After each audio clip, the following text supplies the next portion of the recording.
On va se diriger à Washington et suit pour nous à la politique américaine tout au long de l'année sur France 24. C'est Mathieu Mabin en direct de Washington. Mathieu, on espère surtout connaître le résultat de cette élection, il faut bien le dire, d'ici le bout de la nuit, mais on n'en est pas sûr, hein.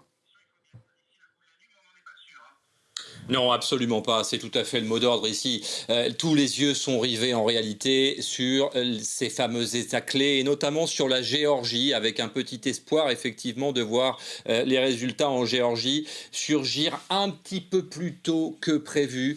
C'est en tout cas les informations qui nous remontent ici. Et d'ailleurs, il faut être extrêmement prudent avec le score qui s'affiche au moment où nous parlons. Les États dont on dispose des résultats à cette heure de la nuit ne recèle finalement aucune sorte de surprise, à l'exception peut-être, effectivement, et vous l'avez noté, Raphaël, fort justement, de ce comté de Floride, dont la sensibilité était beaucoup plus marquée démocrate que républicaine et qui visiblement a tourné kazakh. Cela fait partie, au moment où nous parlons, des indices sur lesquels il faut avoir les yeux absolument braqués si on veut devancer un petit peu ces résultats.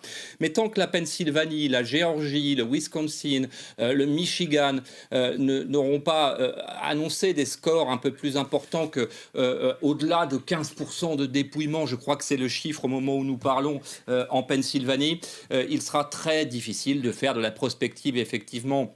Et la situation qui était décrite au QG de Kamala Harris il y a quelques minutes sur notre plateau est tout à fait significative de cette fébrilité qui pourrait commencer à monter dans le camp démocrate si un épisode comme celui auquel on vient d'assister en Floride venait à se reproduire dans les prochaines minutes et l'heure à venir, on va dire. Merci Mathieu Mabin en direct de Washington et merci à vous qui nous rejoignez ou qui suivez depuis déjà plusieurs heures maintenant cette nuit américaine sur France 24 et France24.com, mais aussi sur la radio-télévision suisse, la RTBF via la